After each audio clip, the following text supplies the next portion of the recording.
They say nothing is ever lost, and it's true. Let's discover ships frozen in time. The first one is truly fascinating. Here, the Antikythera shipwreck. It's a Greek trading ship from the 1st century BCE. It's located on the east side of the Greek island of Antikythera and at the merging point of the Aegean and Mediterranean seas. Around 2,000 years later, in 1900, a group of Greek sponge divers discovered the wreck.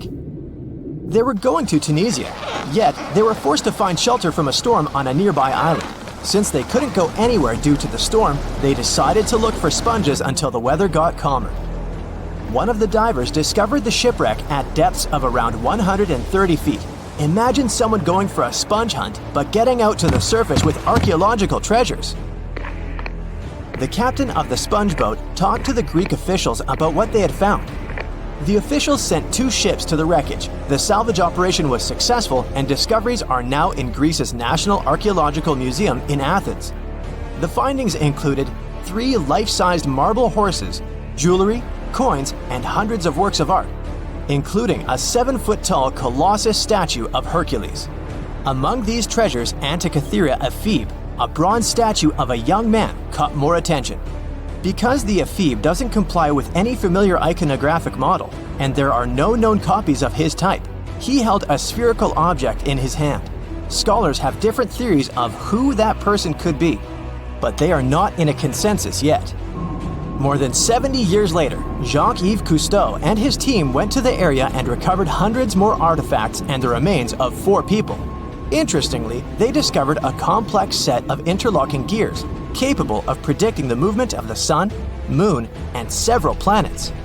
The mechanism can also show the times of solar and lunar eclipses years into the future. Think of this Antikythera mechanism as an early computer calendar, to plan significant events like agricultural activities, religious rituals, and Olympic Games. These artifacts found in the Antikythera wreckage are some of the most important findings in modern archaeology. Just the Antikythera mechanism itself has changed our perception of the limits of ancient technology. The mechanism has a sophisticated design and was made over 1,000 years ago. After all these amazing discoveries, experts believe that the wreckage site has remained largely unexplored and is mostly because of its location and the landscape of the seafloor on which the ship rests. The wreck is too deep for scuba divers but too shallow to use something like a submersible. A survey made on the seafloor in 2012 showed evidence of a second wreck about 800 feet to the south.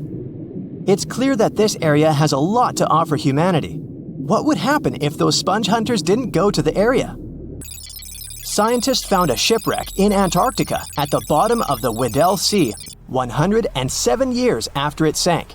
The name of the ship was Endurance, and it was the lost vessel of Antarctic explorer Sir Ernest Shackleton. Scientists who laid eyes on it decades later say it is among the greatest undiscovered shipwrecks ever.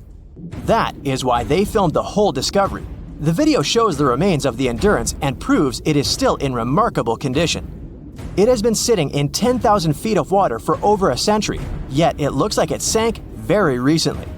So the story goes like this. The ship was crushed by ice and sank in 1915. Shackleton and his crewmates had to escape by themselves in small lifeboats. From then on, it was all about survival. Shackleton imagined to get his crew to safety. Then, the ship sank. Yes, this is a pretty impressive story. But why did scientists prize this ship? Firstly, Shackleton's Imperial Trans-Antarctic Expedition sailed to make the first land crossing of Antarctica. Yes, the crew was trapped in ice, but the intention was important. Secondly, it's about the challenge itself of finding the shipwreck. The Weddell Sea is almost always covered in thick sea ice. The same ice that made the Endurance sink. Getting near the presumed sinking location is super hard, let alone being able to conduct research. Experts of the modern expedition team foresaw the time when the lowest extent of Antarctic sea ice would come using satellite images. They realized that the weather was in their favor to start an expedition. Dr. John Shears said that they have successfully completed the world's most difficult shipwreck search, fighting against constantly shifting sea ice, blizzards, and temperatures decreasing to -0.4 degrees Fahrenheit. Yeesh, I can't imagine the worst conditions in Antarctica if these conditions are in their favor. Lastly, look at this. It's timbers. They're very much intact. Plus, you can read the ship's name. It's still visible. Marine archaeologist Menson Bound says that this is the finest wooden shipwreck he has ever discovered. He has 50 years of career experience, so I believe the guy. So how come the wood is not rotten? Dr. Michelle Taylor, a deep-sea polar biologist, said that there has been little wood deterioration because the wood-munching animals are not in this forest-free region of Antarctica. Workers of a coal mine in East Serbia discovered 3 shipwrecks that had been there for at least 1,300 years. The largest shipwreck is an ancient Roman fleet. It's around 50 feet long with a flat bottom. It's estimated that the ship could carry a crew of 30 to 35 people. Looking at its hull, you can see the marks of repairs. Wow, this one had a lengthy career. You know, it gives us insight into more than 1,000 years ago. The 2 smaller vessels, on the other hand, match descriptions of boats used by Slavic groups to attack the Roman frontier. These 2 have been discovered under mud and clay in an ancient riverbed. Apparently, in those times, there was a Roman base in a place called Viminacium City. Interestingly, Viminacium was a provincial capital with an estimated 40,000 inhabitants in the 4th century CE. For comparison, it was even larger than Pompeii. The Kostelach coal mine is a center of hidden gems. Archaeologists had found evidence of ancient human and animal activity here before. For instance, in 2012, experts found bones of at least 5 woolly mammoths, which went extinct about 10,000 years ago. Canadian archaeologists found a ship 150 years after it went missing in the Canadian Arctic waters. This merchant ship is called HMS Investigator. It was purchased in 1848 to search for the explorer Sir John Franklin's ship that got lost in the Northwest Passage expedition. So, HMS Investigator left Britain in 1850 for this rescue operation. The expedition crew, captained by Robert McClure, sailed the Investigator into the water. He realized that he was in the final leg of the Northwest Passage, the sea route across North America. But before he could sail into the Beaufort Sea, the 122-ton ship itself got stuck in the thick ice. The crew spent the winter over the Prince of Wales Strait. The following summer, McClure tried again to sail to the end of the passage, but the ice blocked his way once more. Here, too, the crew was forced to leave the ship. He steered the crew into the Bay of Mercy. There, they were to remain until 1853 when the crew of the HMS Resolute rescued them. Imagine a crew of 60 people who had to spend 3 winters in the Arctic without even knowing if they would survive. Later on, the ship was found sitting upright in about 36 feet of water. It was in very good condition. Arctic water has prevented the outer deck of the vessel from deteriorating quickly. The outline of the ship and its timber can be clearly seen. Plus, archaeologists have uncovered artifacts on land left by the sailors. They had unloaded everything before abandoning the Investigator. 3 sailor graves and 1 British naval shipwreck had also been discovered in the area. I wonder what else they could find there. Wow, it's the only place where 1 minute you're learning 17 natural ways how to get rid of houseflies, and the next, you're taking an epic journey straight into a black hole. More than 10 billion, with a B, views in total. That's 47 billion minutes watched, or more than 70,000 years. That's all the way back to the Ice Age. No, I wasn't around then. 40,000 videos, hundreds of topics, and most importantly you, a whole 44 million of you. Our viewers. We could populate an entire country if we wanted to. We'd like to continue helping you learn and giving you useful skill improvement tips. Got a thirst for knowledge? We've prepared 4 masterclasses on creating a 2D character animation from scratch, 10 hours of video lessons, practical tasks using professional software, and additional materials that you can use with your own projects. Get the full course now and create your own animated masterpiece. No matter what happens, don't stop! We almost got it! 2 treasure seekers are digging frozen ground in a cornfield at night. It's raining hard, lightning is flashing, but these 2 guys keep working. And now the shovel hits something solid. No way! A treasure chest! They start digging faster and find a piece of a ship's engine. What the? Far from the seas and lakes, somewhere under the fields of Kansas City, they found a giant sunken ship. How is this possible? Now you'll see. Some people spend their lives searching for shipwrecks with treasures underground. One of them is explorer David Hawley. He's been looking for such ships far from the seas, rivers, and oceans for many years. He does this because he likes the feeling of adventure. The holds of these ships may contain chests of gold, antiques, and artifacts, and you can get a lot of money for them. David says you don't have to go into the ocean to find a sunken ship. They may be lying in your backyard.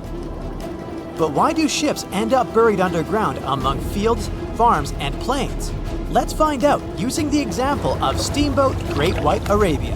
According to old records, the newspaper clippings, this ship had been carrying about 200 tons of treasure before it sank in 1856. Many rumors and local legends said the ship was lying underground, a few miles northeast of Kansas City. It was there because people deliberately altered the riverbed and channels of the Missouri River in the second half of the 19th century. They artificially brought the shores closer to each other. They narrowed the river to increase the flow's speed, so boats could sail much faster. In the 19th century, steamboats were the most popular means of transporting passengers and goods. Before railroads, they extended the western border across the Mississippi and Missouri rivers and brought supplies to people. That's why it was so important to increase the speed of their movement. So, on September 5, 1856, Arabia was sailing along such an estuary. It came across a snag sticking out of the water. A piece of log quickly flooded the ship.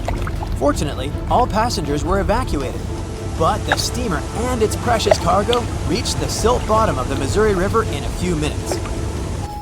Several years had passed. Everyone forgot about the vessel.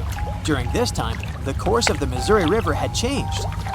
But Arabia remained under the wet, muddy bottom. The soil level above it was getting higher, and the ground was losing moisture. Eventually, many decades later, a cornfield formed above the sunken ship. In the 1980s, one farmer owned this area, and he had no idea what was hidden in his territory. David Hawley carefully studied the history of the sunken ships of the USA. He knew that hundreds of steamers had gone underwater all over Missouri, but most of all, he was interested in Arabia, as there were rumors that it was filled with gold and other valuable things. The territory of cornfields in Kansas was vast, but David Hawley knew how to search properly. In 1987, he started working. First, together with his brother and father, they collected all the clippings from old newspapers they could find. They were looking not only for information about the steamer, but also for maps of the Missouri River. They tracked its historical changes, checked the dates, and identified a large area where the steamer sank. Next, they used electromagnetic testing and other geological stuff to study the soil and find the right place. They searched for differences in ground moisture and density. Then, they went through the territory with powerful metal detectors. And so, by the fall of 1988, they had determined the location of the steamer. Arabia was the size of a football field. This gigantic vessel lay 45 feet underground, 4 stories down. But before they started excavating, they had to ask the owner of the cornfield for permission. For the farmer, this news was a big surprise. He agreed on the condition that the excavations would be completed by spring so that he could sow a new crop. Digging a giant ship in winter is much more difficult and expensive than at other times. It includes additional equipment, electricity, and heating costs. The team worked day and night. They financed the excavations out of their own pocket. Each invested more than $10,000 and took out a bank loan. Finally, they noticed the first details of the ship. The shovels hit the huge engine boilers and the deck. The goal had been achieved. Most of the cargo lying inside the sunken ships is covered with rust, shells, mud, and is badly damaged. The contents of Arabia were in excellent condition, considering that the ship had sunk 130 years prior. Unfortunately, they didn't find the chests of gold. Still, they got several tons of other valuable cargo, household items of people who lived in the middle of the 19th century. It was a time capsule. The ship was carrying supplies for hundreds and thousands of people, and all these things were perfectly preserved. For example, they could clearly see the brand stamp Goodyear Rubber Company on one rubber shoe. The longer the excavations continued, the more things David and his team found. In the barrels, they found plates from the 19th century. They were intact and usable. Also, there were clean clothes, thousands of pairs of shoes, harpoons, frying pans, and umbrellas. The ship was carrying cargo to supply about 16 small towns. Yes, it's not gold, but such artifacts are also precious. The contents of the ship could be worth millions. However, the crew wasn't going to sell these things.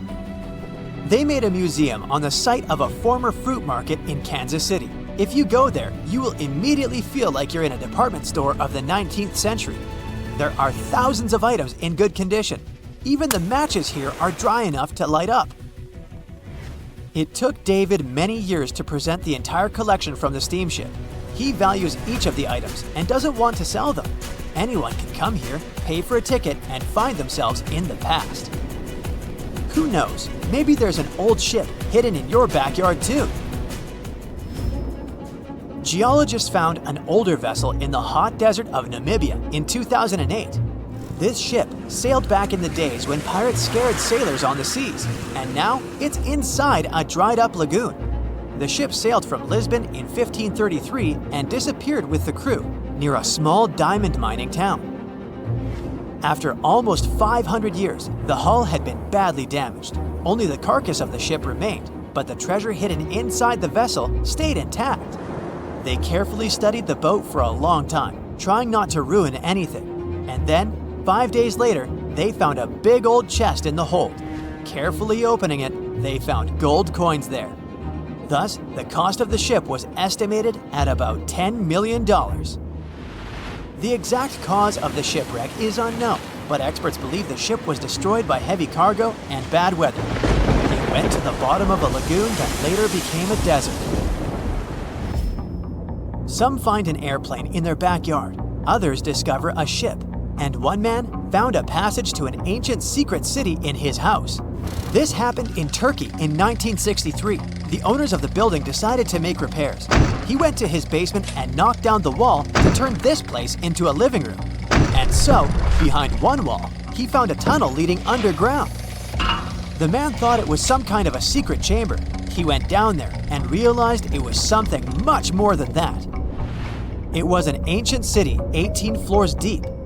People built it in the years 780 to 1180 as a refuge from weather disasters and the invasion of enemies. This place also includes many underground tunnels that stretch for several miles in different directions.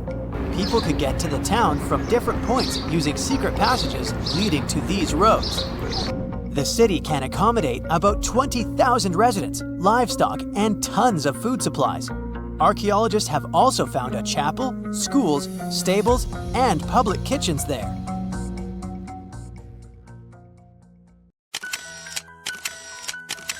At the beginning of the 20th century, somewhere off the coast of West Africa, a German steamship was leaving the port.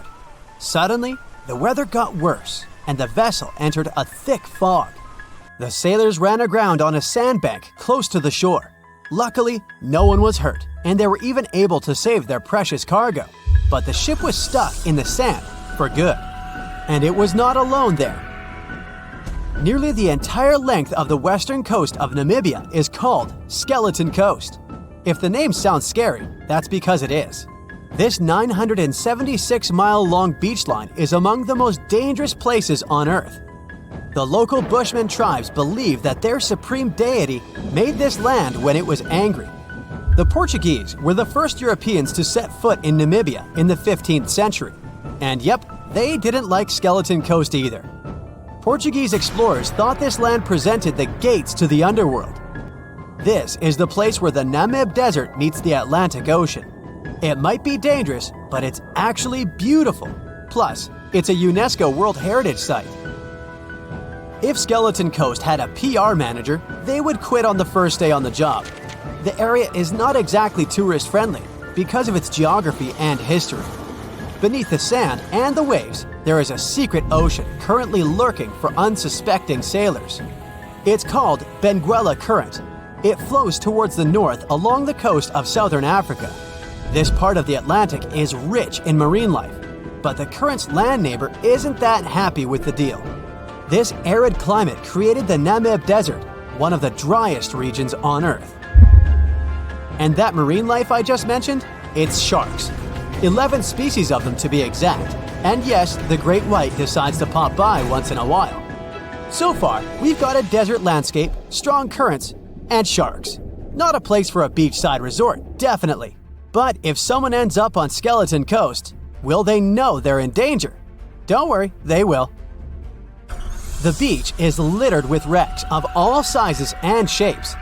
If you remember that German ship I mentioned in the very beginning, its massive and rusted stern is now sticking out from the desert sand.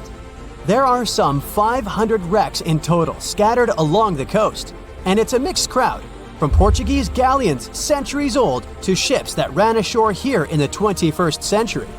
A modern fishing ship called Zela India managed to slip from its tow rope in 2008 and ended up on Skeleton Coast. Okay, it didn't escape on its own, it had some help from the elements, but it's better to be a tourist attraction on a beach than to be broken up for scrap. That's where the trawler was originally going, poor thing. Skeleton Coast's most famous inhabitant, to call it such a place, is the wreck of the Dunedin Star. The British cargo liner ran aground here in 1942. The massive rescue operation that followed reveals why it's so dangerous for sailors to end up here. The rescuers managed to save all of the crew and passengers, but at a heavy price.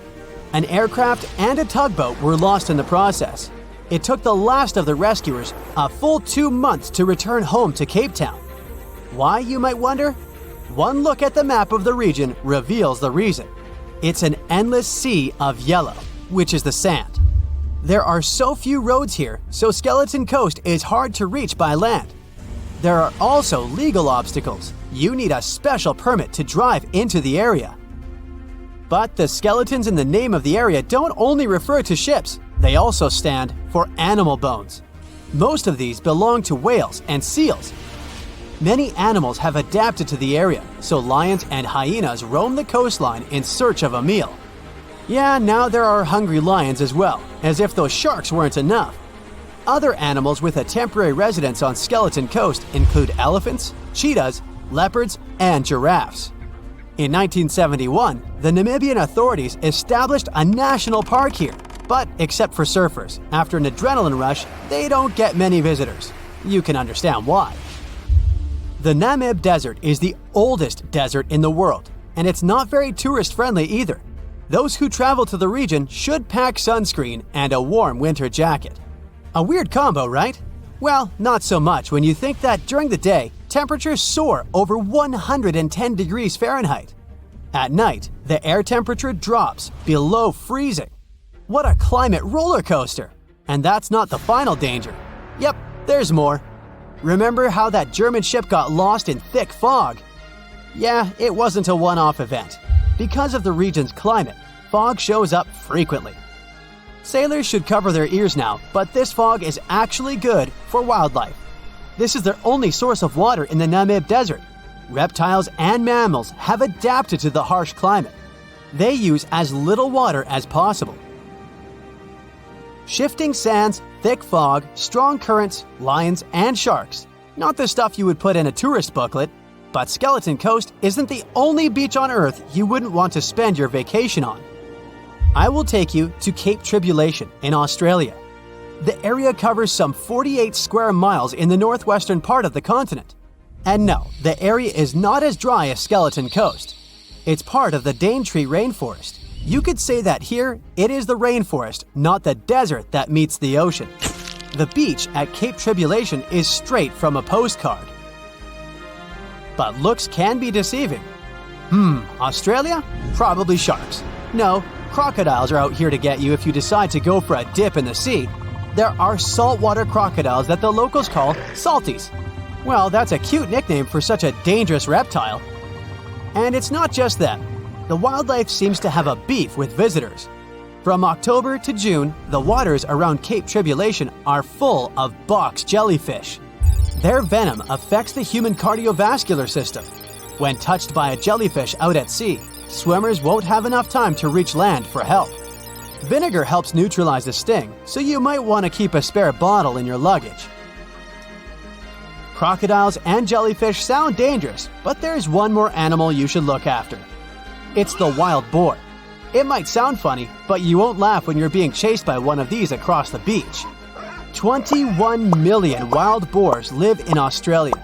They're mostly active at night, making it even more dangerous if they charge at you. The best defense is running in circles. Wild boars can't cut corners well. That's probably why we don't see many of them taking up careers as race drivers. Cape Tribulation has one last danger installed for you, and it's not an animal. Out here, even the trees are plotting against visitors. The stinging tree got its name for a reason.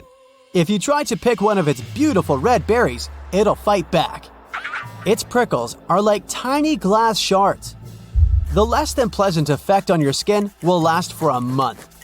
Then there is this wait a while bush. Who keeps naming them like this? This long vine has spikes that grab hold and just don't let go. They are so strong they can pull a human off a horse. You'll have to wait for someone to come by and save you from this thorny grabber. If you are about to cross this Australian beach from the vacation list, hold on for a second. Tourism is booming here. The local authorities have restricted access to all of the danger zones.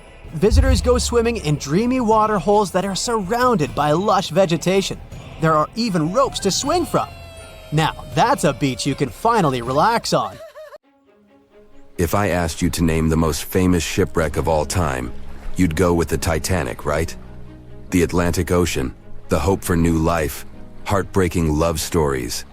It had it all to become a blockbuster. But I guess you've never heard of SS Princess Alice that submerged in the sewage of the River Thames, taking between 600 and 700 lives with it. Life in 19th century Victorian London wasn't easy, especially for working class folks. Affordable public transport and bank holidays made it a bit easier. The people could escape to the coast on a train or pleasure boat, even if it was just for a day. Sheerness on the Isle of Sheppey in Kent started as a fort under Henry VIII and then grew into a bustling town with a dockyard. When they added a railway station in 1863, it became a prime destination for day trippers and holidaymakers. Seaside promenades, charming piers, and a whole bunch of fun stuff to do by the sea. It had it all. A bit inland along the River Thames, you had the Rocherville Gardens. These gardens had archery lawns, bowls, mazes, lakes, cliff walks, and even a floral bazaar. Plus, there was an aviary, a bear pit, and a skeleton of a lost whale that had taken a wrong turn in the Thames. Londoners of the late 19th century could hop on a train or cruise along the Thames by boat, and both options were pretty popular. But on the 3rd of September, 1878, way more people than usual opted for the boat. They chose it over the railroad after a passenger train had collided with goods wagons in Kent, taking the lives of 5 people. The river felt like a safer way to go. One of the ships available for the trip was the SS Princess Alice. The paddle steamer was first launched in 1865 on the west coast of Scotland. Its original name was the Bute, and it was used as a ferry for the passengers of the Weems Bay Railway Company. A couple of years later, it was sold and renamed after Queen Victoria's 3rd child. Then, it was sold again and got the nickname the Shah's Boat, as it transported the Shah of Persia up the Thames to Greenwich in 1873. The ship had gone through several alterations in its lifetime. It got new boilers and watertight bulkheads. The Board of Trade had inspected it and marked it safe. In the year of its final voyage, it was officially allowed to carry up to 936 passengers between London and Gravesend in calm water. On the day of the tragedy, Princess Alice was on what was called a moonlight trip downstream from Swan Pier near London Bridge to Sheerness, Kent and back. The trip wasn't expensive, so most of the passengers were from the working class. There was also a musical band aboard to keep the spirits up. The 3rd of September was a bright day, and many families were happy they could catch some final summer sun rays and enjoy fresh sea air. The then owner of the ship, the London Steamboat Company, had several vessels working on the route. The passengers were free to hop on and off different ships. At around 6:30 p.m., After a beautiful day in the open, the SS Princess Alice headed back to Swan Pier. No one kept official lists of passengers, so we'll never know exactly how many people were on board that evening. But they say the steamer was close to its full capacity. As it got darker and cooler, many families decided to stay inside the saloon or in their cabins below. Some stories from the steamer sound like fate. The captain of Princess Alice let his steerer stay at Gravesend and replaced him with one of the passengers. John Ayres was a sailor but had little experience at the Thames or with a vessel like Princess Alice. Alfred Thomas Merriman, a chef from East London, had been offered to work on the steamer at the last moment. He was 30 years old and a father of 4, so he couldn't say no to extra money. At around 7:40 p.m., he was standing on the deck by the saloon door. By that time, Princess Alice had passed Tripcock Point and entered Galleon's Reach. The passengers could see the North Woolwich Pier in the distance. Many of them planned to disembark at that stop. And that's when Merriman noticed a huge ship carrying coal. It was Bywell Castle. This vessel normally carried coal to Africa, but it had just been repainted at a dry dock. Bywell Castle was going to Newcastle to pick up some coal and transport it to Alexandria, Egypt. The ship's captain, Harrison, wasn't too familiar with these waters, so he called in Christopher Dix, a seasoned Thames River pilot, to lend a hand, even though he didn't have to. The ship had a fancy raised forward part below the deck, and Dix couldn't quite see what was in front of him. So, they had a sailor on lookout duty. As they set sail from Millwall at the speed of 5 knots, 5.7 miles per hour, they tried to stick to the middle of the river, but other boats had other plans. When they were approaching Galleon's Reach, Dick spotted Princess Alice's red port light, headed their way, but planning to pass on the right side. At the same time, Grinstead, the captain of Princess Alice, was going against the river's flow, trying to find the smooth waters on the south side. He adjusted his course, steering into Bywell Castle's path. Both crews realized they were headed for a collision. Dix tried to steer clear and even ordered reverse full speed on the engines, but it was too late. The Bywell Castle collided head-on with the Princess Alice, which was much smaller, weighing less than a third of the 890-ton coal-carrying collier. It sliced the passenger steamer in two. As Merriman remembered later, laughter on board immediately changed into screaming and panic. Some people rushed to the bridge for safety. Merriman hurried to the captain, asking what to do next. The captain's response was grim. "We are sinking fast. Do your best." The ends of the steamer went high into the air, and the middle just sank, taking passengers with it. Those unfortunate ones who were below deck were tragically trapped. The impact caused tons of untreated sewage to gush from outlets near the collision site. The water became a frothy mess of unprocessed waste with a horrible odor. It was potent enough to make even the most resilient sailors retch. Amid the chaos, passengers struggled for life in the contaminated water. They inhaled lungfuls of hazardous waste without knowing. The crew aboard the Bywell Castle sprang into action. They dropped ropes from their deck, urging Princess Alice's passengers to climb aboard. Anything that could float, from planks to barrels, was tossed into the water to serve as flotation devices for those in need. Other members of their team launched a lifeboat, saving 14 people. Nearby boats, moored along the riverbanks, joined the mission, plucking survivors from the water. Many of Princess Alice's passengers didn't know how to swim, and it was even trickier for ladies wearing long, heavy dresses. Merriman was among the lucky ones who could swim. He first held on to a piece of wreckage, and then, when others got to it, swam away and caught onto a rope hanging over the side of the Bywell Castle. They managed to save around 130 people this way. Another survivor was Robert Haynes, who played in the Princess Alice band. He was fond of ships and had noticed the Bywell Castle a couple of minutes before the collision. He chose not to follow the rest of the band, who went downstairs for a break, and that saved his life. Princess Alice's sister ship, Duke of Teck, arrived 10 minutes too late to assist with the rescue efforts. Only 2 people who had been below deck or in the saloon managed to survive the collision. We still don't know the total count of lives taken on that day, but it's somewhere between 650 and 700. And what makes this story even more tragic is that it has been mostly forgotten. What is a boat doing in the middle of a desert? You would expect to find a seagoing vessel closer to shore. This is the question archaeologists had been asking for decades. In 1988, there was a storm near one of the most important archaeological sites in ancient Egypt. A wooden structure emerged from the sand. It was hollowed out by termites. Scientists were determined to solve its mystery.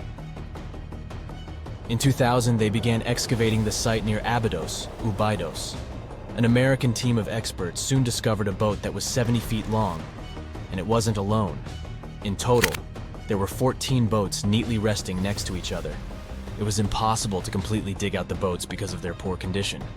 Luckily, the wood was preserved enough to get a sample. Analyses revealed that the boats were around 5,000 years old, the oldest fleet in human history to this date. The time of their construction predates the pyramids at Giza by half a millennium. Each ship of the fleet rested in a vault that matched its dimensions. The room was roughly a third of the size of a tennis court. It had mud brick walls that featured more than 120 drawings of boats. Ancient Egyptians incised them on whitewashed walls that were excellently preserved. Scientists have known about these mysterious chambers for well over a century. 1901, 1902. A British archaeologist, Arthur Weigel, stumbled upon a strange structure west of the River Nile. His team caught a glimpse of the interior walls.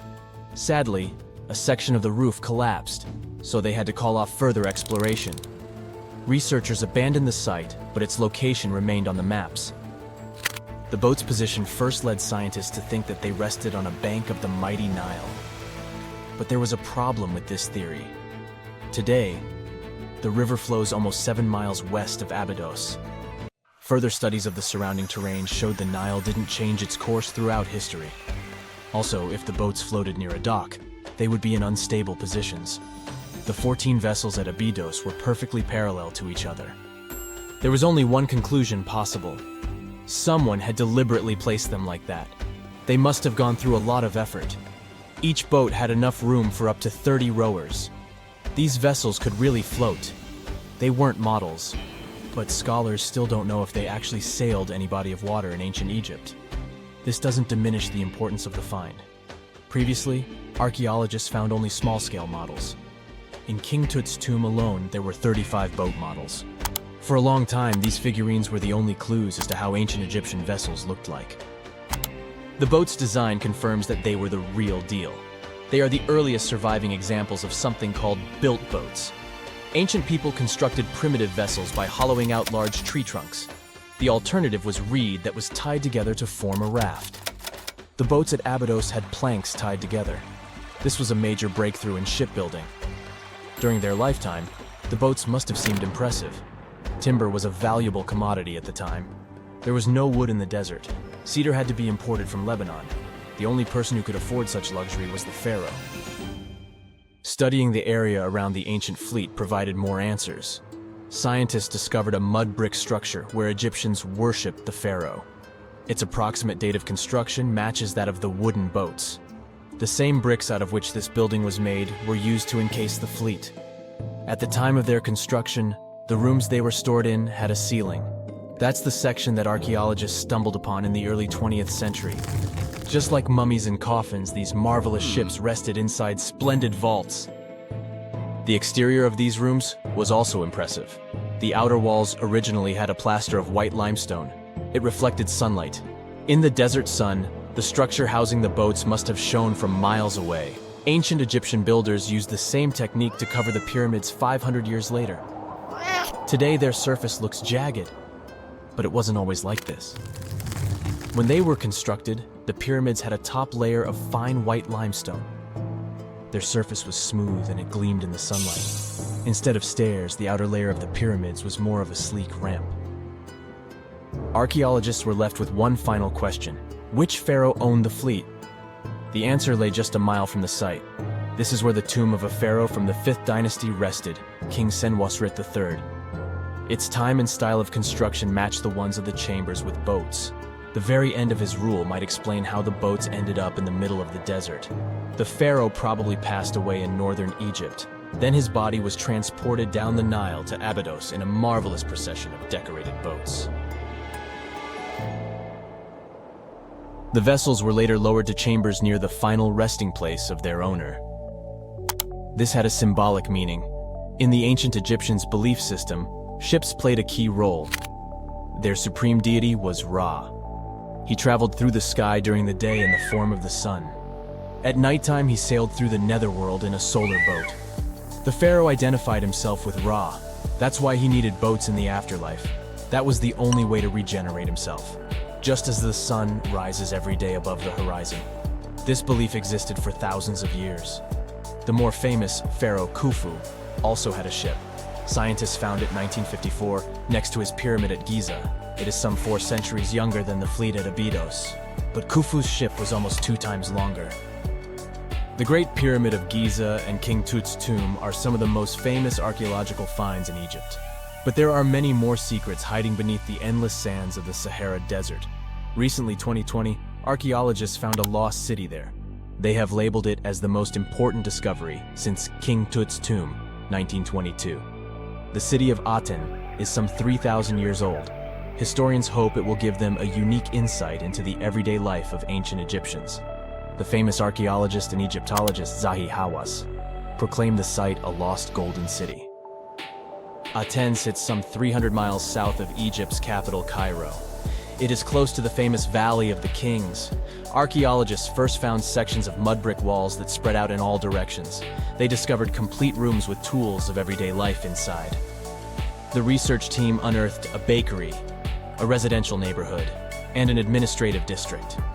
They all date back to the time when the Egyptian civilization was the wealthiest in its long history. They were also the first to make objects from iron. In 1911, scientists found a set of iron beads near a village in Lower Egypt, El Girza. These are the earliest known iron artifacts. The discovery is literally out of this world. Ancient people made them by beating into shape a piece of a meteorite. The 9 beads were once part of an ornate necklace. They are now blackened and corroded, which is perfectly normal for a piece of jewelry that is over 5,000 years old. They consist of an iron-nickel alloy. Researchers were impressed by the skill of ancient jewelers who processed the beads. Their craftsmanship is more impressive when you think that they didn't know the stellar origins of the material. The Great Pyramid of Giza also has a remarkable feature. An international research group investigated the electromagnetic response of the structure to radio waves. They found that the pyramid has the ability to concentrate electromagnetic energy inside it. This occurred inside its chambers as well as under the pyramid's base. It contains an underground, unfinished chamber. It seems that the electromagnetic response is connected with the properties of limestone, the Great Pyramid's main building material. The research results might have a practical application. The way solar cells and nanosensors function could be improved by this remarkable find.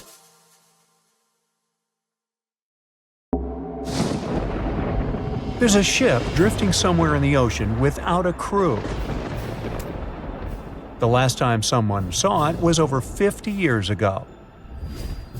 Its story reminds of that of the Flying Dutchman, a ship that's bound to sail forever and bring disaster to whoever sees it at sea. At least the legend says so. Unlike the Flying Dutchman, the SS Baychimo was definitely real and built for a German company in Hamburg and began as an ordinary cargo ship. It was trading supplies between Hamburg and Sweden in the Baltic Sea starting from 1914. It had a strong steam engine and a hull made of steel. A few years later, it became British property. Then, in the 1920s, a Canadian company purchased it for around $18,000, a huge amount of money back then. The new owner, the Hudson's Bay Company, was actively using the ship for several years. They would often send it on voyages from its home port in Scotland to Siberia, Alaska, the Yukon, and the Northwest Territories. It also passed through the Panama Canal and even the Suez Canal, with fur pelts for sale on board. Sometimes it would also transport passengers. It had completed 9 successful voyages before this strip of good luck came to an end. Starting from the 1930s, SS Baychimo would have trouble with ice and storms. When it first got trapped in ice in October of 1931, some of the crew managed to escape to Alaska. 15 of 22 sailors decided to stay with their vessel and try to save it. They had furs and other valuable cargo worth around $58,000 aboard. The company sent them supplies to survive the winter. They set camp near the ship out of the hatches, tarpaulins, and other materials, and offloaded the cargo. At the end of November, a blizzard rushed through the area, and it seemed like it had taken the ship with it. The ice platform had survived, but the ship broke free. Some of the crew members were sure it had sunk. But soon after, they heard from one of the locals who had spotted their ship around 45 miles away from their camp. The crew moved on with their lives, and the ship started its journey as a runaway vessel. People would spot SS Baychimo once a year or so, all the way until 1965. It was mostly spotted off the coast of Alaska.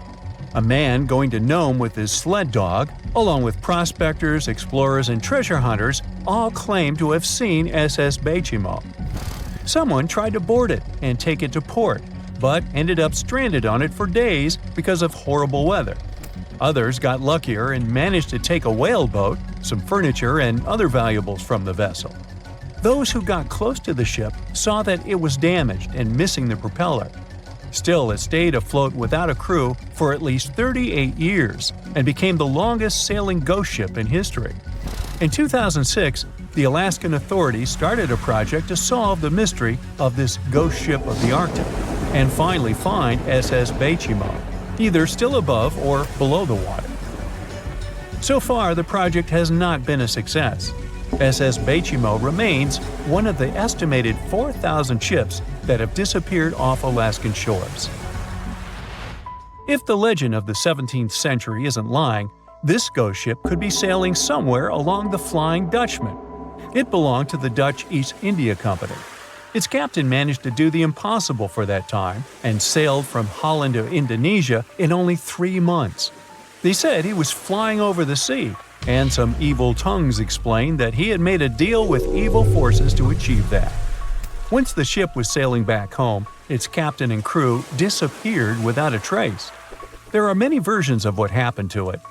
One of the first ones said it had tried to enter port at the Cape of Good Hope, got in a terrible storm, and sank as there was no captain to save it. Another legend says the captain had refused to obey the skies to let the ship sink during the storm. A scary life form then struck the boat and the crew, and it was condemned to forever wander without rest. Many sailors claim to have spotted the wandering Dutchman. The Duke of York, who was to become King of England, mentioned having seen it in Australian waters. Right after spotting the ship, the man who saw it first fell from the top of the mast and didn't survive. There were more encounters with this legendary ship up to the middle of the 20th century. Ships would nearly collide with it as the Flying Dutchman jumped out of the blue. Scientists have a more logical explanation for this mystery: Fata Morgana, not to be confused with Hakuna Matata. Now, when you're out at sea on a hot day and the air is all wavy, it feels like when you look at the road on a scorching summer day. That's because of something called atmospheric refraction. When light passes through different layers of air with different temperatures and densities, it bends and twists. Sometimes, under certain conditions, this bending of light can create really bizarre optical illusions over the ocean, like sightings of the Flying Dutchman. The Fata Morgana phenomenon can make distant objects appear distorted, stretched, or even lifted above the horizon. So you can see a ship far away, but because of the way the light is bending, it will look like it's floating above the water or even disappearing and reappearing. A Fata Morgana is most commonly seen in polar regions, especially over large sheets of ice that have a uniform low temperature. But you can see it anywhere, even in deserts and over lakes on hot days. The first stories about ghost ships go all the way back to ancient Greek and Roman mythology. One of the most famous ghost ships in history is the Mary Celeste. This brigantine was traveling from New York City to Genoa and was fully stocked with provisions, but missing a crew when it was discovered in the Atlantic Ocean in 1872. The crew's personal belongings were also there, completely undisturbed. The final entry in their log was made 10 days earlier. We still don't know what happened to its crew, and the ship has inspired many spooky stories and legends. The Lady Lovibond was another legendary schooner that is believed to have been wrecked off the coast of Kent in the middle of the 18th century. The story tells that the ship's captain, Simon Reed, had just got married and took his bride on board for a celebratory cruise, despite the superstition that it could bring bad luck. They were on their way to Portugal when the first mate, who is also in love with the captain's new wife, went mad because of jealousy, attacked another crew member, and then took over the wheel and steered the ship straight into the dreaded Goodwin Sands. No one aboard survived, and the schooner is said to reappear as a ghost vessel every 50 years. In present times, many vessels become abandoned and turned into ghost ships intentionally. There are thousands of them floating in U.S. rivers, lakes, channels, and coastal waters. Some people lose their boats in storms and other extreme weather. Others have to abandon their boats because maintaining them can cost 10% of the boat's price. Plus, docking a vessel can add up to several $1,000s every year. Most boats have been made of fiberglass, so an owner can't just recycle them as scrap metal. So, once they want to get rid of it, they often tie it to a dock and sneak away, or leave it floating far away from the shore, or just try to sink it. When ghost ships sink in shallow waters, they can cause damage to coral reefs, mangroves, marshlands, oyster habitats, and wetlands. Plus, they can collide with unsuspecting regular ships and cause real trouble. So, don't do that. Enough said. A ship is traveling across the Atlantic Ocean when a storm starts. At first, the situation doesn't seem to be very bad, but soon, people on board the ship realize that the storm is intensifying. Waves are huge, and nothing can save the ship. It's starting to sink. On board, there's only one lifeboat. Sadly, it can only hold one person. The captain is in a terrible situation.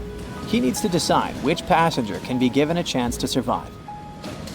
Besides the captain, there are 8 people on board. Some of them seem to be lovely. Others look like villains. But you might not know the truth until it's too late. The first passenger is Alex, a 28-year-old talented artist. He's just had his first international exhibition and is boasting about that left and right. He claims to dream of inspiring the world with his art, but did I mention it's his shy twin brother who painted those masterpieces? And Alex just steals his shine? Next is 23-year-old Maria, who's 8 months pregnant. She's quite spoiled, often behaves unreasonably, and treats the staff on board badly. She's traveling home to her husband, but little does he know that the kid is not his, but his best friend's. And she's been cheating on him since forever. Though we can't let this innocent soul perish, can we? Despite his untidy appearance, this 65-year-old scientist, Professor Marcus, is a leading researcher in the field of gene therapy. He's working on a breakthrough that could save millions of lives, but there are skeletons in his closet too.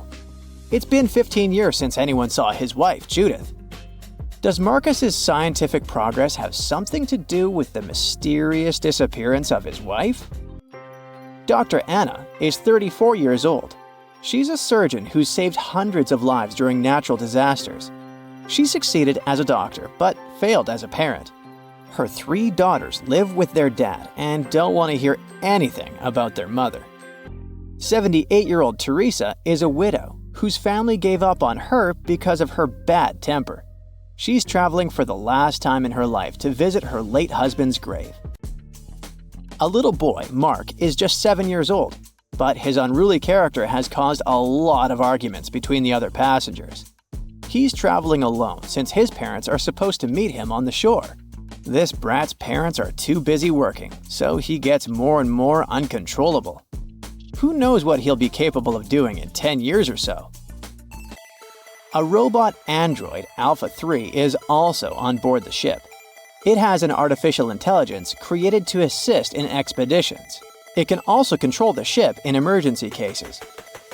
And the last passenger is Emily. This beautiful and charming woman is 30 years old. She lives off of powerful, old, rich men and has enough money to burn. She hasn't worked a single day in her entire life and just travels the world. To make his choice, the captain invites each of the passengers to listen to their stories. He asks each of them just one question. Why would you be the one to survive? Alex says, "You see, my art can inspire and change the world. Looking at my works, they help people see the beauty of life, especially during difficult times. I must continue living. I have so much to show through my paintings." Maria answers, "Can't you see that a new life is growing inside my body? It's me and my unborn kid who must survive. We risk losing a talented doctor or an artist in the future. It's not just my life we're talking about." Professor Marcus says, "My work is not finished yet. It might save thousands of lives. I'm close to a breakthrough and I need to live to make it." Dr. Anna says, "My hands save lives. I have proven many times that I can do the impossible in extreme conditions. The world can't lose my skills and knowledge." The elderly woman begs, "Please, you must understand me. I might have lived a long life, but I want to see my husband's grave." Mark says, "I'm still a kid. My parents are waiting for me at home. I want to hug my mom and dad." Alpha 3 states that it was created to serve and help people. Its ability to analyze situations and make rational decisions in a crisis can be used to prevent future disasters. Emily admits, "Look at me. Doesn't every person have their unique value? I'm young and beautiful, and I have a lot of potential. Surely you see it." The captain is desperate. How can he, a mere mortal, decide who should live and who he should take this chance away from? After pacing his cabin and hitting the walls with his fists, he decides to estimate passengers' value and see how useful they are. Alex, as a talented artist, can influence society through his art, providing inspiration for thousands of people who will see his masterpieces. But no one knows where his ego can bring him. Plus, remember who the real artist is. Saving Maria means saving her unborn child. But however cynical it may sound, the contribution of these two lives to the future of society is assumed, but not guaranteed. What if that child grows up to become a criminal? Professor Marcus can indeed provide significant benefits to society through his scientific research, but he isn't young. What if he doesn't live long enough to finish his work? Dr. Anna is a surgeon. She's already saved a lot of lives and will definitely continue to do so in the future. Her ability to provide immediate medical assistance in critical situations makes her one of the most valuable candidates for survival, since she can directly and regularly save lives. At the same time, she is a terrible mother, and it'll definitely influence the lives of her daughters. Teresa is living history and experience, but unfortunately, her ability to continue contributing to society is limited. In simple words, she's old, and we don't know how much time she has left. Mark is in a similar situation. He has the potential for a long and productive life, but his immediate contribution to society is limited. His survival is based on the potential for future contribution, which is difficult to estimate at the moment. Alpha 3 can provide valuable technical assistance and functional support, but as a robot, it does not add to human well-being directly. As for Emily, despite her beauty, her achievements are minimal. On the other hand, she's only dating wealthy and influential people, and thus has a lot of influence on society of her own. Now, from the perspective of how much profit each of the passengers can bring, saving Dr. Anna seems to be one of the most logical choices. Her knowledge and skills can save many lives in the future, which means the greatest good for the greatest number. But let's have a look at the captain's choice. In the end, after listening to all the passengers and pressed for time, the man decides to save Emily. Can you figure out why he's made such an unexpected choice? Write your answer in the comments below. You can also pause the video to think it over. Okay, I suppose you're ready for the answer to be revealed. You see, even though each passenger presented very compelling arguments for why they should be saved, the captain was particularly moved by Emily's charm and attractiveness. And even though there were more logical candidates in terms of utilitarianism and humanism, the captain succumbed to his personal feelings and preferences, which influenced his decision. This riddle illustrates that in real life, people often make choices based on their sympathies and preferences rather than logic or public benefit. This is because emotions and personal relationships can have a strong influence on our perception of situations and decision-making. Here's a real-life example. HR managers tend to choose candidates they like or share common interests with, and it doesn't matter that other candidates might have more suitable skills or experience. This phenomenon is known as the similarity effect. Now, I've got an important question for you. Which passenger would you save? Share your choice in the comments. But I'd like to remind you that there is no correct answer.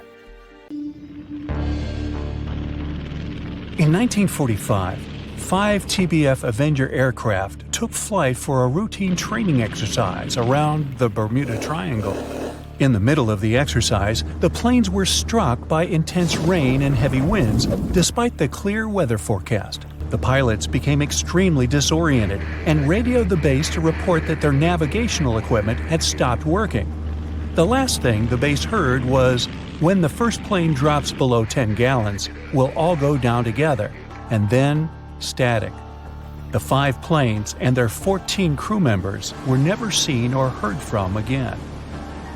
On his very first voyage to the New World in 1492, Christopher Columbus sailed through the Bermuda Triangle. Columbus reported that one night when he was on the deck of the ship, he noticed a giant light appear in the distance, unlike anything he had ever seen before. Columbus looked at his compass for direction, and it gave off erratic readings. You might have noticed that the Bermuda Triangle doesn't appear on any world map. This is because official institutions refuse to acknowledge that the area actually exists. A popular theory suggests that rogue waves are responsible for the many disappearances. Rogue waves are called extreme storm waves by scientists. They occur when different weather patterns take place at the same time and cause large, unexpected waves. Witnesses say that the waves look like giant walls of water. These waves could explain why ships go down fast and without leaving any trace. The Bermuda Triangle is home to some pretty intense and unexpected weather. Storms build up quickly and unexpectedly, then disappear soon after. If you blink, you might miss it. This could explain why few distress signals are issued. Pilots and sailors never saw the weather coming. No one knows exactly how many ships and planes have disappeared in the Bermuda Triangle. The rough estimate is 50 ships and 20 planes. Most of the time, the disappearances had no explanation and no wreckage has ever been left behind. Another bizarre theory trying to solve the Bermuda Triangle mystery comes from Charlie Berlitz. He insists that the area is home to the lost city of Atlantis. The missing ships and planes and malfunctioning equipment, according to him, were all caused by rays of energy let out by the special energy crystals that power Atlantis. While this sounds silly, Berlitz's theory was convincing enough that over 20 million people bought his book worldwide. In the year 1800, a large sailing vessel called the USS Pickering departed from the U.S. on its way to the West Indies. The ship sailed into the Bermuda Triangle along with its 90-man crew and was never heard from again. The USS Pickering was the first ever confirmed ship to vanish in the Bermuda Triangle. It's believed that the ship was taken out by a storm, but because no wreckage was ever found, we'll never know for sure. When the TBF Avenger planes went missing, a massive search operation was conducted. Boats and planes searched the Bermuda Triangle for any signs of the aircraft. One of the boats searching was a PBM-5 Mariner airboat. The airboat took flight at 7:27 p.m. and called in a routine radio message 3 minutes later. Then, it was never heard from again. No trace was ever found of the rescue airboat or the 5 Avenger aircraft. An enormous investigation was launched into the disappearance of all these vehicles, but nothing was ever discovered. This particular area of the ocean is one of the most heavily traveled shipping routes in the world. Some skeptics believe that this fact solves the mystery. Statistically, the busier the area, the higher the frequency of accidents and disappearances. While this makes sense, it's not the frequency of disappearances that's responsible for the mystery of the Bermuda Triangle. It's the lack of explanation or wreckage found. On the ocean floor, decomposing organisms let off large concentrations of methane gas that gets trapped under the water. This gas can build up until, boom, it ruptures. The gas surges up to the surface and erupts. If a ship was in the area of one of these ruptures, the water would become much less dense and cause the ship to sink rapidly and without warning. Scientists believe this could be the cause of the many disappearances in the Bermuda Triangle. While this theory makes a lot of sense, it doesn't seem too likely.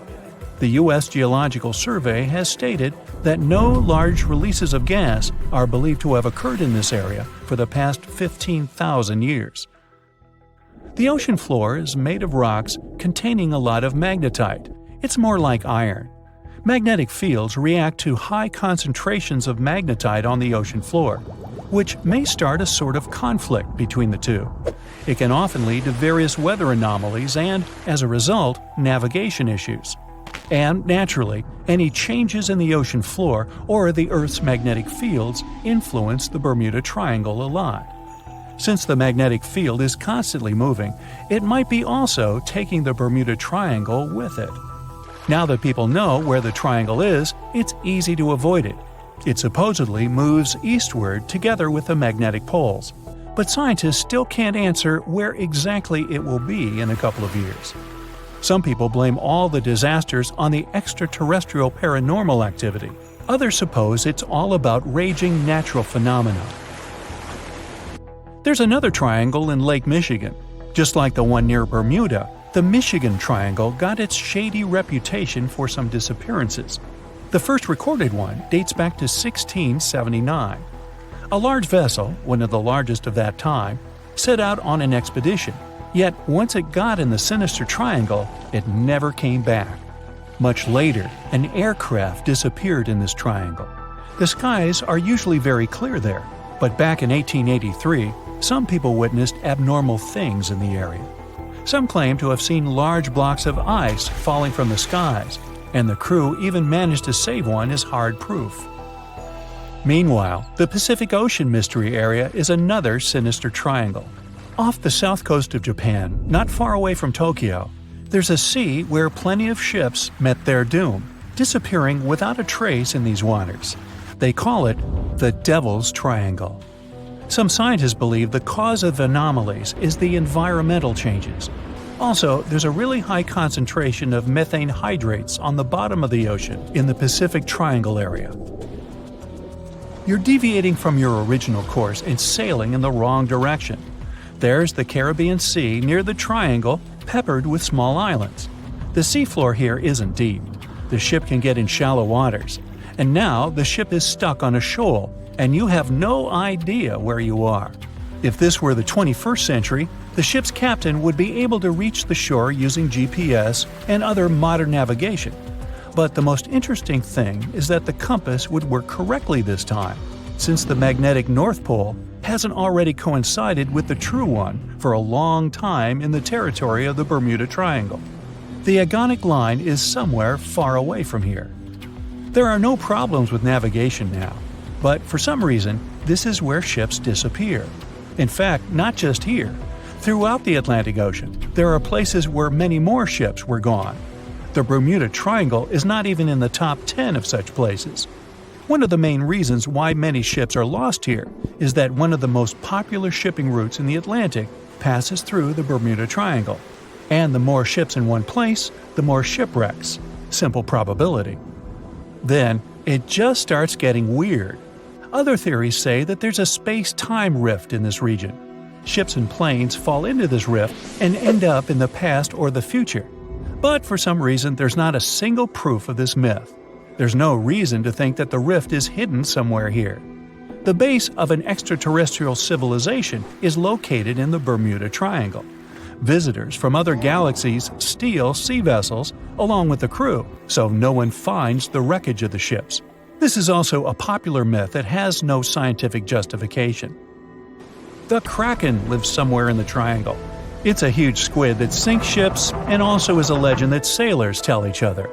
However, gigantic squids live in the depths of the ocean. They can grow to the size of half a train car, but no cases have ever been recorded where they sunk a large vessel. And in the area of the Bermuda Triangle, they have never ever been seen. People in the past didn't know about the existence of these creatures, so when they saw them for the first time, they described them as huge, terrible monsters. Giant squids are some of the most elusive creatures on Earth, and scientists had to use sonar equipment to find them. They don't like to leave the dark depths and are likely to be afraid of the sound of any ship. So, that should squash the squid as a suspect. The year was 1854, and the SS Arctic, the fastest passenger liner of its time, set out to cross the Atlantic. As it sailed through the misty veil, it slowly disappeared into the unknown. The Collins Line, an American shipping company, was started in 1818 and only began seriously trading in the transatlantic by 1835. Its steamships crossed the Atlantic from Liverpool to New York within just 10 days. Doesn't sound like a great speed today, I know, but back then, the same thing took other ships several weeks. Light on the water with their wooden hulls, powering through with a strong steam engine, those steamships were the favorite choice for many high-profile people. What could go wrong with such an advanced ship, they thought. This reminds me of some other ship everyone believed to be unsinkable. But anyway, back to the Collins Line. It grew to be a serious contender on transatlantic routes, with only one other competitor, the Cunard's Line. It was a British company also aiming to be the main force through the Arctic Passage.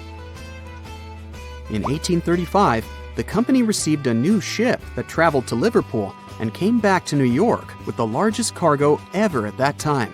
From then, the Collins Line was steadily growing. It seemed like there would only be future successes for it. Unfortunately, their lavish ships became costly to run with the amount of coal used. Massive power along with weak wooden hulls meant they needed many repairs after each voyage.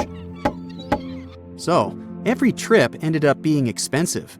But since the ships were safe and had a great reputation, people were willing to pay the price, and the company was definitely not in crisis. They had achieved something no one had managed to do before them. Like I told you, their ships crossed the Atlantic in a whopping 10 days, and Edward Collins, the owner, was very determined to maintain the pace. Their 5 ships easily outran the Cunard's Line of only 3. With this great praise, it provided more attention. Though the Cunard's ships were slower with their iron hulls, they believed there was still profit, regardless of how slowly they sailed. Among Collins' ships, the Arctic, the third of them to be launched, was the largest, reaching 284 feet long, with 2 side-lever steam engines, each with 1,000 horsepower. The paddle wheels made 16 revolutions a minute when at full speed. At the time of its launch, the press called it the most stupendous vessel ever constructed in the United States. But glamour and fame couldn't avoid what would come next. On the 27th of September, the Arctic was on its journey from Liverpool to New York, continuing a speed pace through the thick fog. It's possible that by that moment, after 4 years of record-breaking trips, the crew became overconfident with their sailing and the ship.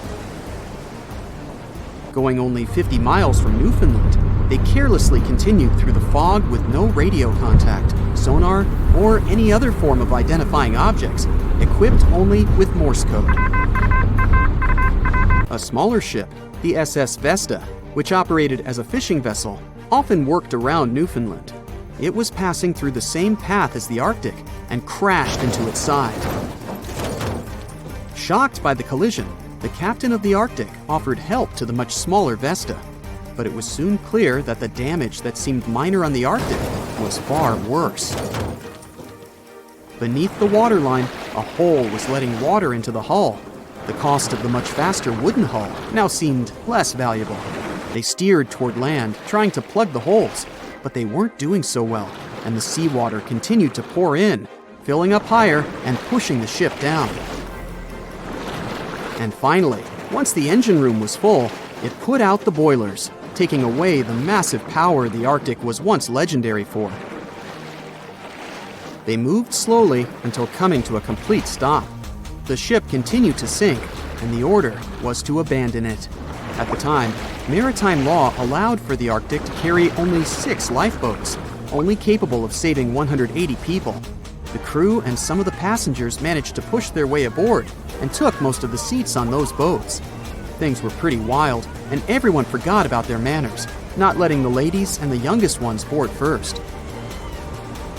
It took 4 hours for the Arctic to sink. 150 crew and 250 passengers were on board. Those that weren't able to find a lifeboat made a desperate attempt to build their own rafts from parts of the ship. 2 days later, only 3 boats made it safely to the shore. The other 3 were never found. Believe it or not, the rescue party also saved some people that had been clinging to the wreckage for 2 days. Unlike the crew, the captain went down with the Arctic, but amazingly survived. He would be only one of 85 people that made it, out of the 400 on board. When the news arrived 2 weeks later, the public responded with great sadness to the losses. Great anger soon followed towards the poor safety measures and the crew. The press published demands to change the laws for more lifeboats. It only made sense to have enough for every person on board a ship. But they ignored those requests. This neglect would lead to more disasters in the future. Enough lifeboats would only come into maritime law some 60 years later, after the disaster of the Titanic. Edward Collins' wife and 2 children were also aboard the ship and didn't return. He was heartbroken, but didn't stop running his business. The Collins line still had a reputation to uphold, the biggest, fastest, and most luxurious on the Atlantic. Edward Collins would now build an even better ship than any other. It was named the Adriatic, and it was the largest ship in the world, 354 feet long. With 2 alternating steam engines that had never been built of this size. These steam engines at the time were at the height of engineering, though today you can only see them in models and toys. With the new addition of 2 masts, the Adriatic would also be able to sail if needed. Luckily, they made some lessons from the disaster of the Arctic. But before their new ship, the Adriatic, was built, another disaster had occurred. The sister ship of the Arctic had also sunk. They believed this second ship was desperate to stay in front of the Cunard's line and hit an iceberg somewhere during the race. This weird contest took the lives of 141 people. The desperation of Collins and his weakly built hulls pushed the company towards bankruptcy in 1858. The newly built Adriatic, costing over $1 million, had only made 1 voyage in the end. And even that voyage was considered a disaster. The ship collided with a tugboat. It still managed to finish its maiden voyage at a suitable time. After the company had gone bankrupt, they had to sell the ship for only $50,000. They removed the great giant engines, replacing them with only sails. Although it was once the greatest ship on the high seas, it was only 30 years later until it was abandoned, labeled irreparable, and anchored in a river. The other remaining ships were also sold and only used for parts. Edward Collins left the industry altogether, seeking work on dry land instead. As the Collins line was no longer in the mix, the Cunards would grow in strength. Without competition, they would win the Blue Ribbon for the next 30 years, and 180 years later, after producing hundreds of ships. They still have a constant presence on the seas as they provide transatlantic crossings, world voyages, and leisure cruises. To this day, the Cunard Line is the only one to run ships between Europe and America, and it's great proof that it's not always the fastest that's the best. Thick fog is rising over the ocean as the sun is slowly sinking towards the horizon. It's hard to see further away than a few dozen feet, but that's enough to notice a hulking, skeletal shape in the distance. As your ship approaches the figure, your heart beats faster, and then you make out the details of another vessel, abandoned by the looks of it. Ghost ships do exist, and their mysteries aren't always solved. Take MV Hoita, for example. It was a wooden vessel built in 1931 as a luxury yacht.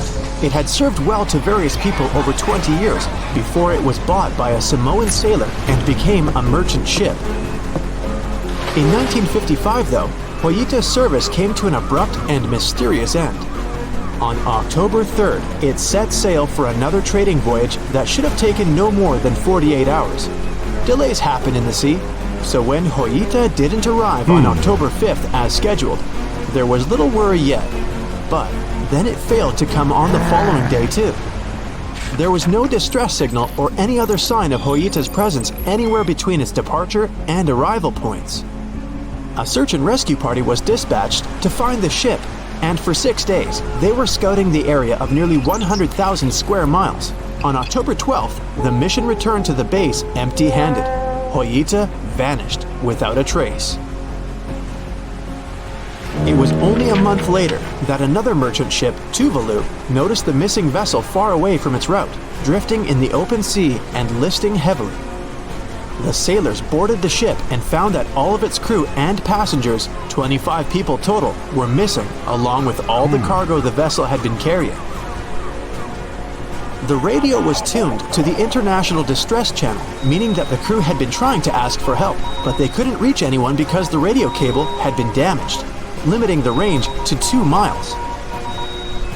The lifeboats were missing as well, indicating that people on board must have left the ship. Unfortunately, they seem to have taken the logbook with them, leaving the rescue team clueless as to what had happened. Even today, the mystery of MV Hoita hasn't been solved yet. No one knows where the crew and passengers had gone and what had caused them to leave. SV Carol A. Deering wasn't a ghost ship in the usual sense of the word. There were no sightings of it in the open sea. Instead, it was found on the shore, but the circumstances of it running aground are a puzzle shrouded in mystery. Carol A. Deering was built in 1919 in Maine, and it was a large vessel made for commercial voyages. Unfortunately, despite its large cost of construction, it had only served for a year before its last trip. July 19, 1920. The ship was traveling from Puerto Rico to Rio de Janeiro via Newport News to deliver a cargo of coal. It was almost halfway to the final destination when the captain fell seriously ill, and the crew turned back to drop him and his son off and replace the captain. The voyage went without incident, but when it came to Barbados in December to resupply, there were strange moods among the crew. The first mate didn't seem to be happy with the new captain. No one paid much attention to it back then, when they probably should have. The last sighting of Carol A. Deering at sea was on January 28, 1921, when a lightship noticed it off the coast of North Carolina. There was some commotion on the quarterdeck of the ship, where the crew were normally not allowed. Then, another vessel sighted it, but there was already no one on the decks. On January 31st, the merchant ship was found hard aground in the Diamond Shoals, a site notorious for numerous shipwrecks that had been occupying there for centuries. When the search and rescue party boarded the ship, they found it abandoned, the log and personal belongings of the crew gone, along with the 2 lifeboats. There is still no answer to what happened on board of Carol A. Deering that January, although the most popular version was mutiny. Maybe we'll never find out the truth though. SS Baychimo is perhaps one of the most notable ghost ships in history. This large cargo steamer was built in 1914 in Sweden and plodded its way dutifully over 16 years, trading provisions for pelts with native tribes of Alaska and Canada. But then, on October 1st, 1931, Baychimo got caught in pack ice. At first, it seemed the crew would be able to wait it out and continue on their route because the ship broke free in a couple of days. But in less than a week, it became caught again, this time for good. In another week, a rescue party was sent to fetch 22 of the Baychimo's crew, while another 15 remained behind to wait through the winter if necessary and get the ship back. But a month later, after a powerful blizzard struck their camp, the sailors went out of their shelters only to find the ship gone. Luckily, a few days later, a native hunter told the Baychimo hadn't been lost yet. He'd seen it about 45 miles from where they had been stationed. They managed to track it down, but decided the ship wouldn't survive the winter. So they took the most valuable cargo from its hold and abandoned it. They were wrong though. SS Baychimo did survive that winter, and many more that followed. When the ice broke, it sailed away on its own, drifting listlessly along the shores of Canada and Alaska. There were numerous sightings of the ghost ship, sometimes adrift in the open sea, and at other times stuck in the pack ice again. People attempted to board and salvage it, but weather conditions or lack of equipment always prevented them. SS Baychimo was last sighted by native Alaskans in 1969, 38 years after its abandonment.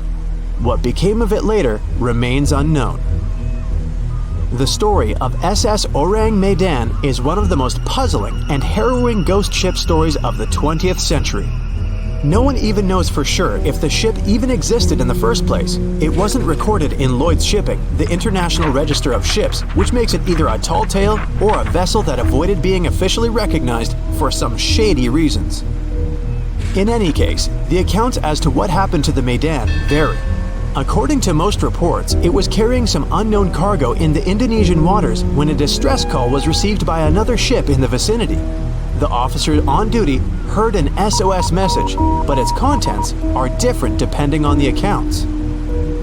The message did not repeat, and the crew of Medan didn't answer to any attempts to contact it back. The ship that received the distress call hurried to the rescue, but they only reached the vessel the following day, when it was already drifting and slightly listing. When the rescuers boarded the ship, they found that none of the crew had survived. However, one lifeboat was missing, which implied that there was at least one crew member who managed to escape. What happened to the rest of the people on board remains a mystery to this day. Still, there are no hard facts about this story, so we might never find out whether SS Orang Medan was actually a ship and not a thing of fiction. SV Zabrina was a 3-mast sailing barge built in 1873 for river trade ships in South America. She served for well over 4 decades, proving to be a sturdy and reliable ship. It was later transferred to Europe, where it continued serving its purpose well. But then, in October 1917, Zabrina set sail on a regular voyage only to be found ashore several days later. Mysteriously, although the ship was perfectly intact, the entire crew of 5 and the captain were gone. There is no direct evidence or hard facts as to what really happened that day. The most convincing theory is that the crew were washed away from the deck because of an underwater explosion. And then the ship sailed ahead without them, but the truth, as always, remains unknown.